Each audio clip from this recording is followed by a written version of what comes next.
A very good morning to you wherever you are on this 8th day of July 2025. Welcome to Family Matters Parenting Tuesday, a day that a very dark cloud is hovering over the country, but we are here to just bring you hope, tell you that indeed Christ still remains to be our hope, our anchor, and there is restoration and healing. And on this Tuesday morning, we'll be talking about, what is happening in the country and the impact it has had on some people. And I have with me in studio someone who actually has been able, or rather has lost a loved one. During the last week's Gen Z's protest, someone had lost a loved one, but we are here just to get to hear his story, what he thinks about what is happening in the country, even as a Gen Z. And also we have an expert with me in studio who will be taking us through the psychological aspect of it. This morning, our topic is on the silent tears. So join me as I welcome our guest, and remember to be part of these conversations. For any questions,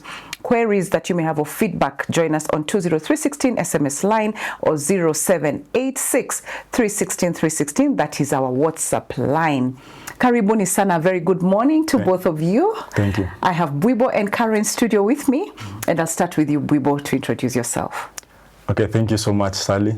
My name is Collins Bwibo.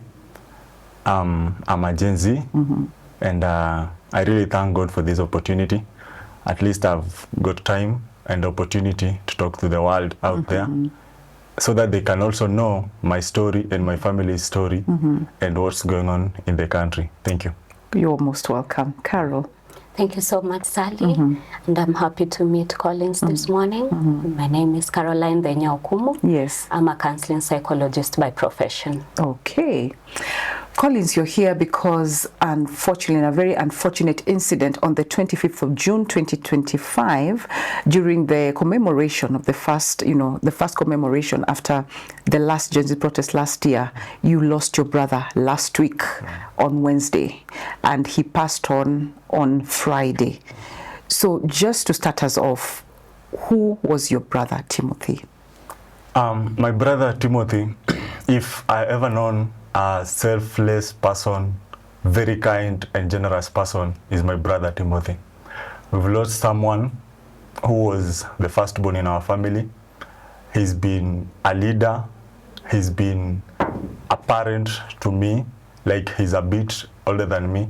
So he's been guiding us as a family, and losing him was the worst thing I've ever experienced, or we've ever experienced as a family, which is so sad that we are losing him in cold blood, and he's been killed by police. It's very sad. Okay, I'm so sorry about that. Just to get to know, are both your parents alive? Yes, I have both of my parents. My dad, who is Michael Bwibo, and my mom, Evelyn Auma. They are both alive, and right now they're at home working on the burial. Yes. Okay. They're both alive. Okay. Oh, okay. So what do you remember most about him? That you've talked about him as a leader, a very caring person and everything. But what do you remember? What's your favorite moment? What was your favorite moment with your brother? Okay.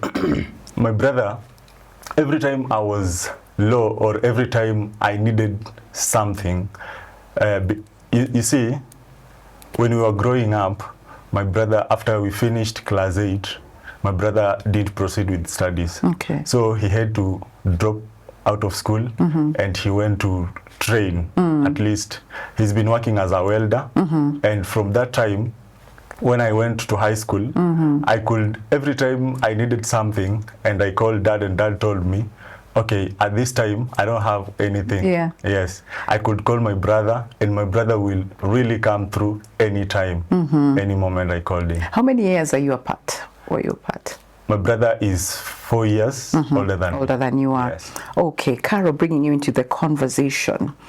How is it different? Is it different, when you lose someone through such a way, a loved one, in such a way than just the natural? Is there a difference? Is it a different way of mourning or grieving?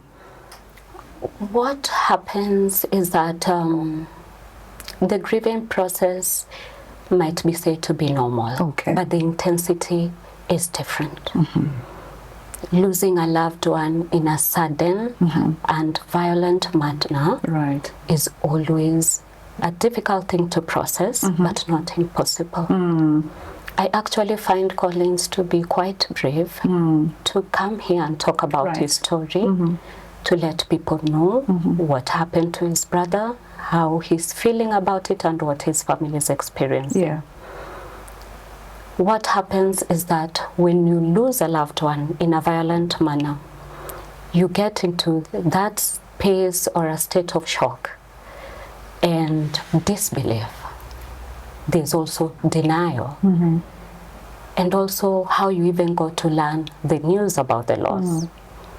And also if there was any other family member where that incident happened, Right. it becomes quite difficult. Okay. Because this one family member or several family members who survived are sometimes left with what we call survivor's guilt.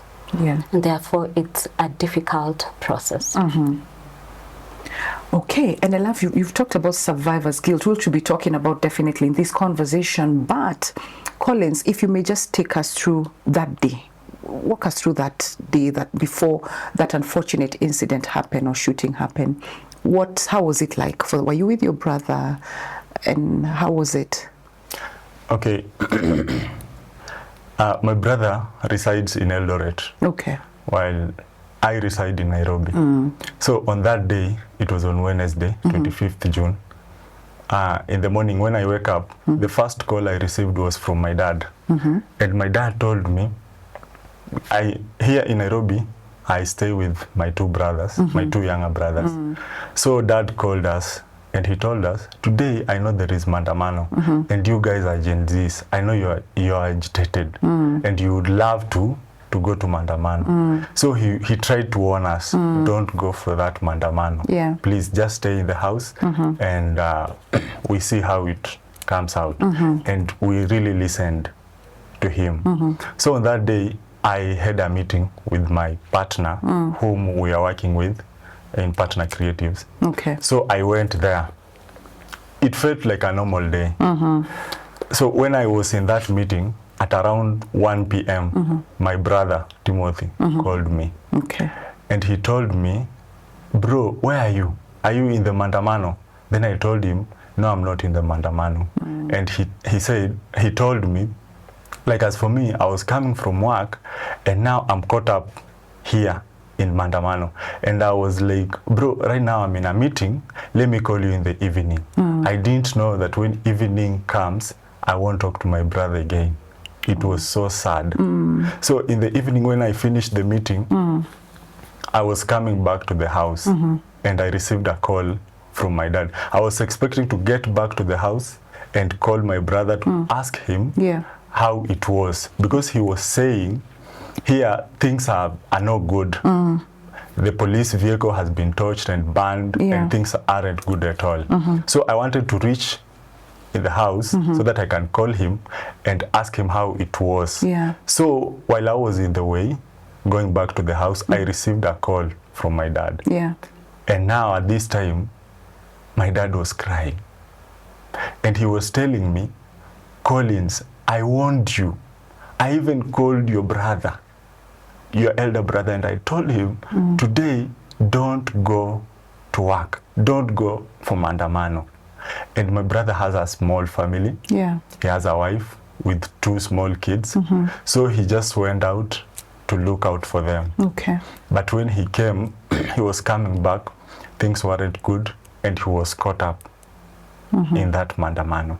So when dad called me, he told me, I've just received a call from hospital and your brother has been shot. I've been told his intestines are out. And right now, that was around 7 to 8 p.m. And right now, there is a lockdown. You see, in Eldoret, it's where our president comes. Nothing was covered on that day from Eldoret. So dad was telling me, there is a lockdown. Nobody can go out. I felt so bad. Does your dad live in Eldoret? Yes, my dad lives in Eldoret as well. Okay. Yes. I've grown in Eldoret, so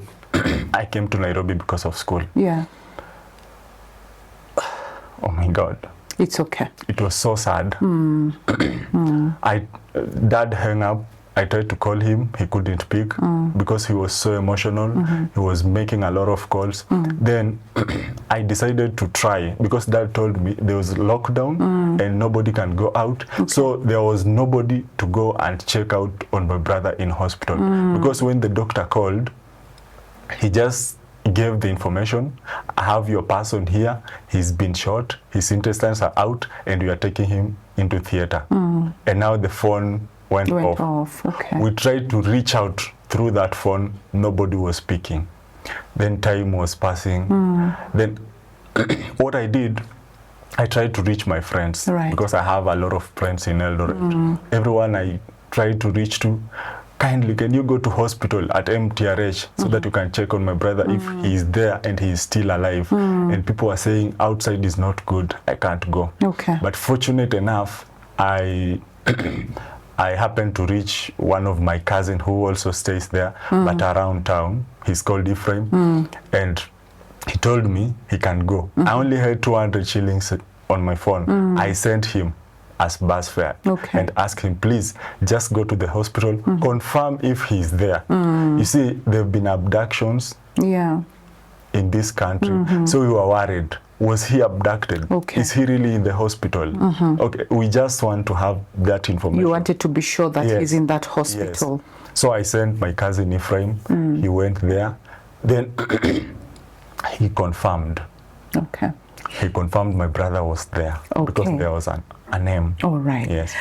There's something, Carol, that Collins has talked about. Like when the call came, the father called him in the morning and warned them about going for the Mandamano. Then the brother also called him, but because he was in a meeting, then he says, I will call you later. Does the survivor's guilt then come in at this point, do you think? It could. It could, especially if an individual does not have anyone else to talk to. Right. Someone to bring things into perspective. Someone could feel, I could have continued talking to the person, I could have stopped what I'm doing, I could have done this or that. Yeah. But then you realize when it comes to matters guilt, there is realistic guilt and unrealistic guilt. Okay. Realistic guilt is where you realize you've done something wrong and you can do something about it. And realistic guilt is where you wish you could have done something, but the outcome would not have changed. But you still wish you could have done something. And being in that, caught up in that loop of guilt requires someone who can support that person to see things in perspective. And that applies to the father as well, because do you think at that point he felt, probably after the shooting, probably he felt I should have done more, maybe? What happens in loss and grief, there is always that guilt or questioning, what could I have done differently? Yeah. But then family members are left in that space of feeling they still have unfinished business. Yeah. I needed to see this person, and we needed to have done this, to have done that, but I've been putting off things. And so I might not say that the father might have gone through survivor's guilt or even callings. It all depends on what the person is thinking about after that tragic incident. Okay, Collins, did you feel guilty after this happened and you didn't pick this call? I felt so bad. I felt so bad. Of course, when Dad called me, he told me your brother has been shot and his intestines were out. So I thought I could never talk to him again. All right? So I felt so bad. I was telling myself, why couldn't you just spare a minute or two just to speak to him and tell him to stay safe, or rather find somewhere, go sit, to wait for things to cool down. Okay. But I couldn't do that because I was in a meeting, and it really felt bad and it really affected me. Okay. Yeah. All right. Had you and your brother, had you been part of any Maandamano before? On June 25th last year, 2024, Yeah. I was in Maandamano. Okay. Yes. But he's never told me he's been in Maandamano. Yes, because he's been in Eldoret. And you remember June 25th last year, majority of people were agitating, Yeah. who were agitating for good governance was here in Nairobi. Yes. Carol, you know, with all what Collins is saying last year and what we've seen even yesterday, we've seen a lot of, you know, animosity, the protest and all that, people, lifeless bodies lying on the ground. What do you think that does collectively to people's mental health? That's a good question, Sally. And it causes a ripple effect of people not having processed something, Yeah. and something new coming. Right. And like we were saying, not many people embrace therapy. Not many people talk about what they are going through. And when you see a fellow human being harmed physically, Yeah. especially like what Collins has said twice, that he felt so bad about thinking about what had happened to his brother, Right. physically. And you know, you get to think about, this is a fellow human being, Yeah. a person who was breathing, someone who has blood just like I do, and this is how much they are harmed. You are left feeling, having a sense of helplessness, Right. having a sense of unsafety. You feel insecure in a place where you're supposed to be feeling safe and secure. Absolutely. And this causes what we call sometimes intergenerational trauma or multi-dimensional trauma, Okay. where you find the way people cope with such incidences, they tend to transmit those to family members. Okay. And when that happens, they get into a space of survival mode. Okay. And right now, what I'm seeing is many people are on survival mode. And it's not a good space to be at. Okay. Because they operate without really thinking through. On autopilot, kind of? Yes. Yeah. Yeah. So it's normally when trauma happens, individuals get to respond to that trauma in a manner that looks defensive, but it's supposed to help them stay safe at that moment. But when it is overused and it becomes the norm of how to live one's life, people get into that survival mode space. And you see, Sally, trauma in itself affects the brain chemistry. And it affects different parts of the brain. Okay. And especially the prefrontal context, which is which you use for making decisions and rational thinking. So when you find something like police brutality, even, it tells you something that this individual is also, this police officer or soldier is also in a survival mode, trying to protect. They have been trying to protect their own lives to a point that what they face always looks like a threat. Okay. Yeah. All right. And so what is happening, Sally, is not just affecting us. It's not us and the police. It's a collective. It is collective, absolutely. And you've talked about intergenerational, trauma, and we'd want to come back and just get to know the signs, and also just wonder why the Gen Zs, even after seeing all this, they still go. What prompts them to do that? And for Collins, really, life must have changed since the loss of your brother. How different is it right now, emotionally, socially, financially? If you can just share that. Yeah, of course, Sally. Life has really changed. When my brother was shot on Wednesday, on Thursday things were not good. My mom had to, my mom stays in Busia. Right. She had to travel to Eldoret to be there with my brother. And it has not been easy. My dad could wake up every morning, Yeah. go to hospital, check on my brother, then go out again to work, to look for money so that he can sustain the process. You see, medication is so expensive. Yeah. Yes. He could go to work, come in the afternoon to check on brother, go back again, come in the evening to check on him. Yeah. And now my mom was also there. His wife was there. His kids became sick Yeah. during that moment, and it was so traumatizing. Okay. But the funny thing is, when my brother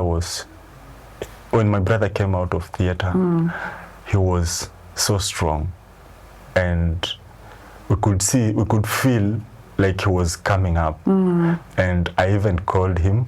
I called mom, and I could speak to him, and he could speak with his voice from theater that day. Yeah. And we really felt at least, There's hope. yeah, there is hope. But as medication continued, Yeah. after around 3 days, he was supposed to go for a second surgery. Okay. Yeah. So when he went for that surgery, and when he came out, things started changing. That was after 3 days. Okay. Things started changing. So just let me just interject there, just for everyone to bring them into to get to understand. He was shot on 25th. Yes. So he stayed in hospital for how long? He's been in hospital up to last week Friday. This Friday that Yes, has yes, just passed. yes, Oh, when okay. he succumbed to injuries. Okay, all right. So after 3 days, he went back to to theater again for the second surgery. And when he came back, things had changed.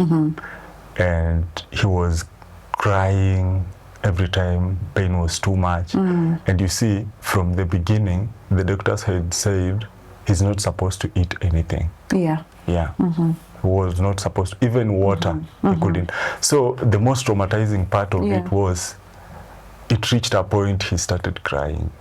Like he was telling mom, I'm dying of hunger. Kindly, mom, just give me something to eat. And it was so traumatizing. My mom could call me and I could hear him cry. Telling mom, please, mom, don't kill me with hunger. And when mom tried to plead with the doctors could say, no, he's not supposed to eat anything. Because they were saying the intestines were affected. Yeah. Yes, Yeah. so he could not eat something during that process. Okay. And from that point, his condition started deteriorating.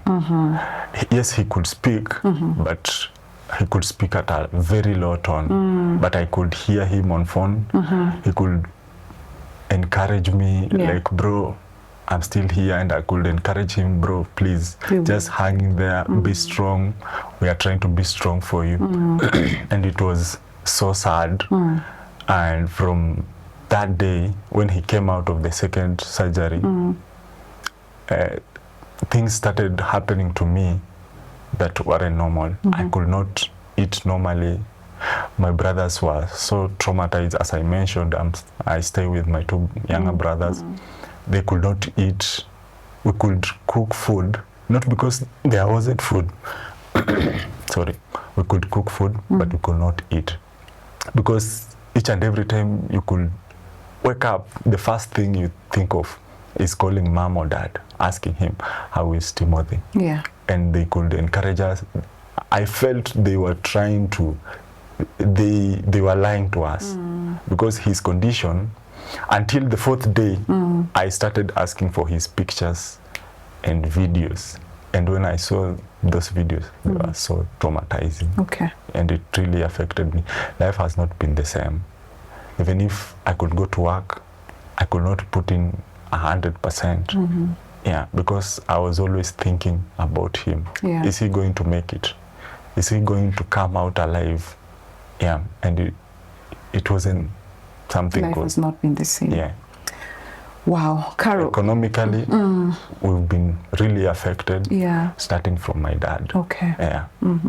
And up to this point, we are still trying to Raise get. funds. Yes. Yeah. Okay. Wow. Carol, you know, initially we were actually to host a mother and, you know, who has lost a son, but it wasn't possible. She wasn't able to make it. But is the grief, like, this is a brother talking to us, but the grief seems overwhelming. Is it the same for, is it different for a mother, child, brother? Is it at this point that you talk about complicated grief, prolonged grief? You're the expert. Please, you know, shed some light. Sally, everybody grieves differently, and the intensity is different. Yeah. The nature of death also has a bearing on how people grieve. And what we are hearing Collins talking about, he's actually having mental images of what happened to his brother. Yeah. Thinking of what happened to him, because even as he speaks of him in the present tense. And so as he's saying that it was traumatizing to him, it seems to have been a difficult experience for him. Absolutely.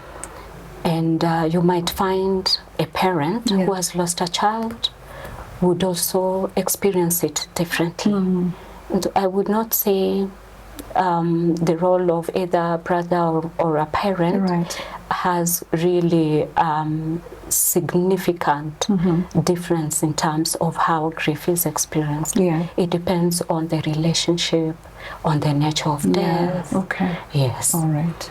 And also what you've talked about, the issue of complicated grief. We actually refer to it nowadays as a prolonged grief disorder because of the nature of the condition. Yeah. And that happens when an individual has lost a loved one, for adults, over a year. Oh, okay. Over a year. And for children and adolescents, over 6 months ago. Oh, okay. That's when we can say someone might be having symptoms of prolonged grief. And so at this moment, Collins and his family and everyone else who has lost a loved one are in those initial stages of grieving, still grappling with understanding what happened. Right. Still grappling with different emotions. Some are even denying, no, that person has not died, or even anger, or even getting into depressive symptoms. Okay. This morning we were talking about grief, you know, everything that surrounds matters, the Gen Z protests, including killings and deaths that have occurred. And in this case, we're talking to Collins, who lost his brother last week on Wednesday, on the 25th of June.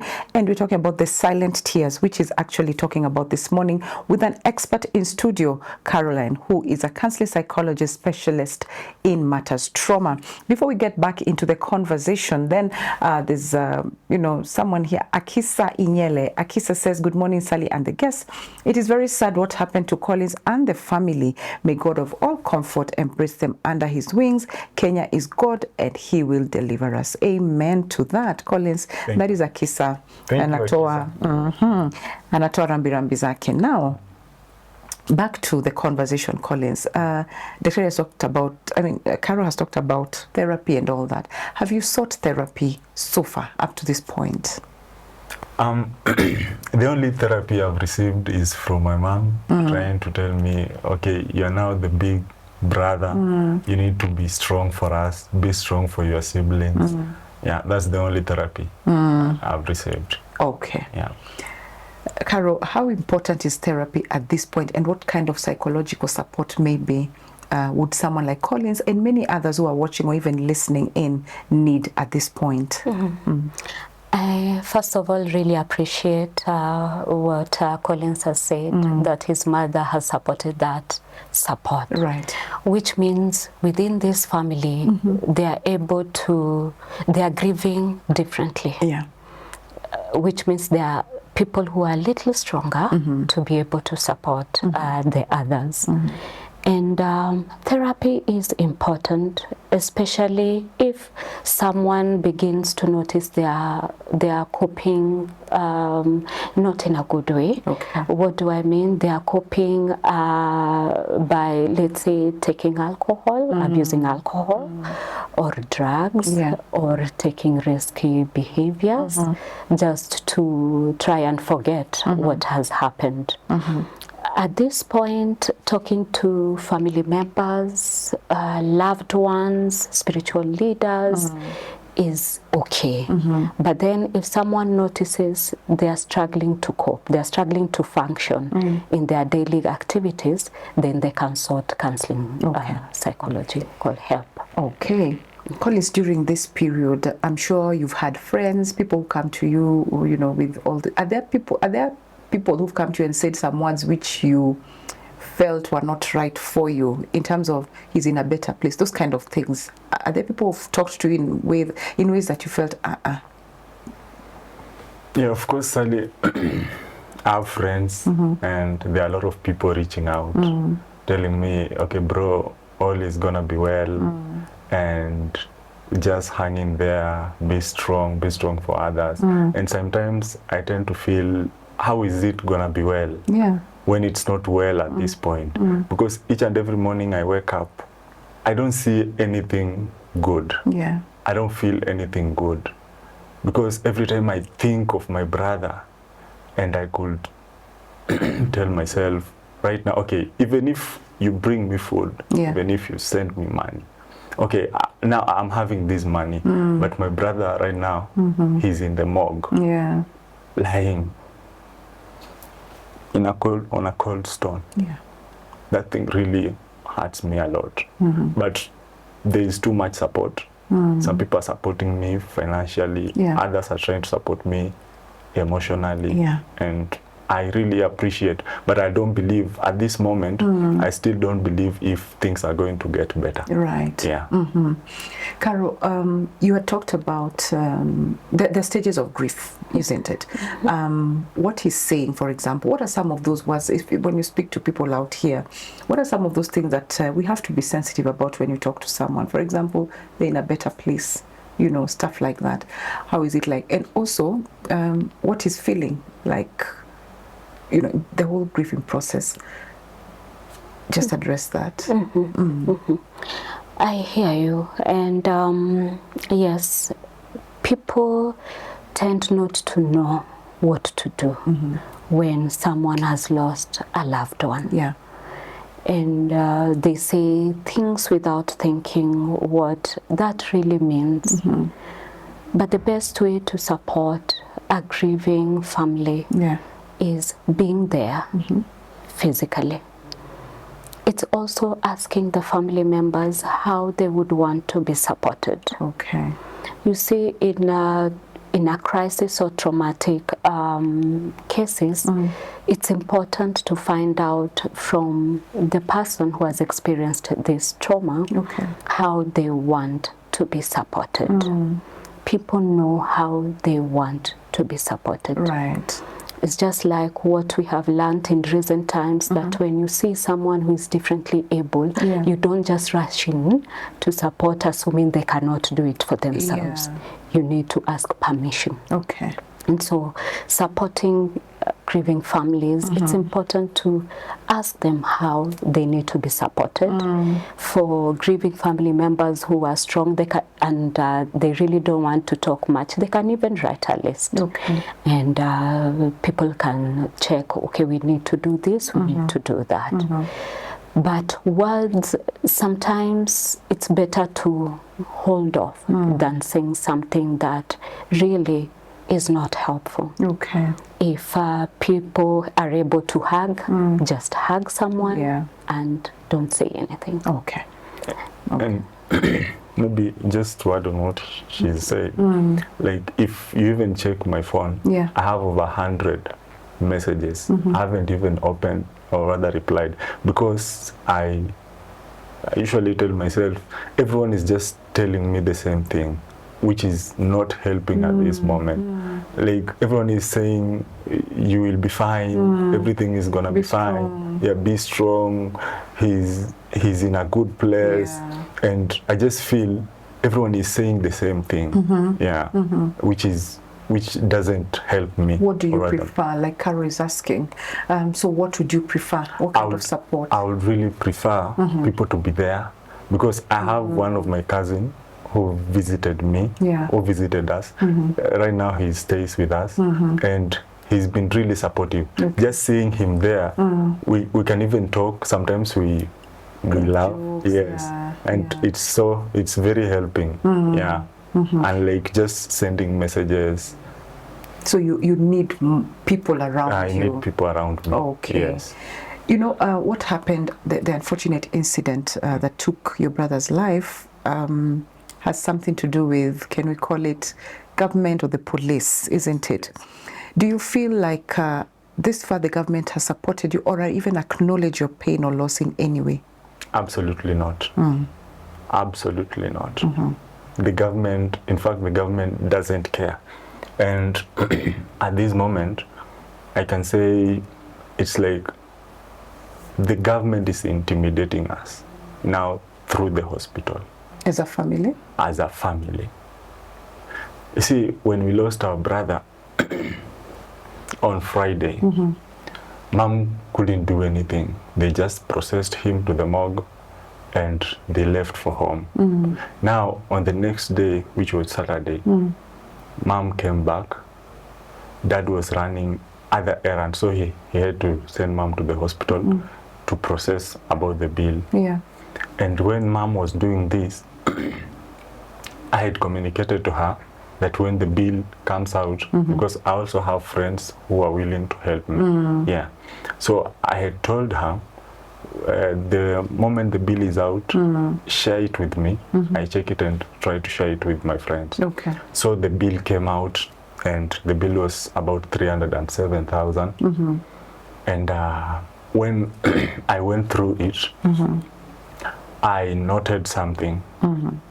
Like on the bill report, Yeah. they had indicated that my brother was admitted in the hospital on 25th June, which was right, but now he was discharged on 26th June. Now the hospital is saying he was only there for a day. And on the bill, they had indicated there was surgery done on him, which costed around 172,000. And I was asking myself, how is this even possible?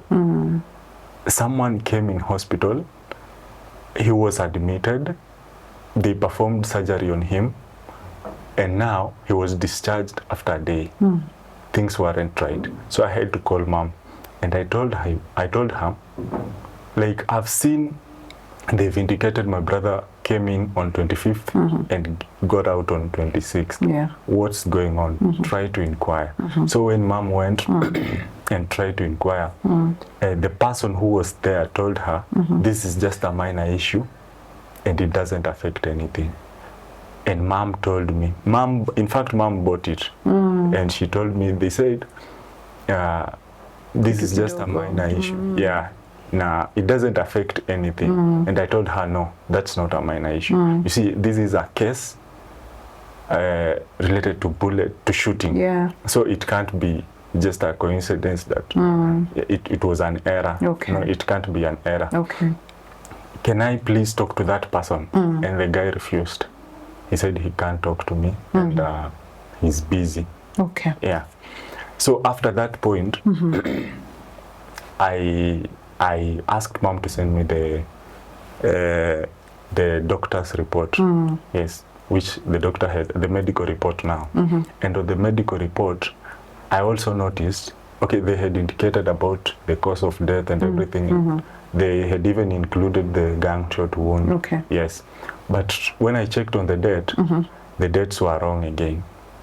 they indicated my brother was admitted in the hospital on 29th, which was totally wrong. My brother came in on 25th, the day of demonstration. Yeah. Now they had indicated it was on 29th. So for you, you are seeing foul play somewhere. Yeah. I could see foul play. Okay. So I called mom again and I told her, you see, on the medical report, there is still an error. Okay, try to inquire. Okay. And when he went in, I don't know who he got there, and the guy took the paper and just crossed on 29th and wrote 25th on top. Okay. Yeah, and he told mom things are good.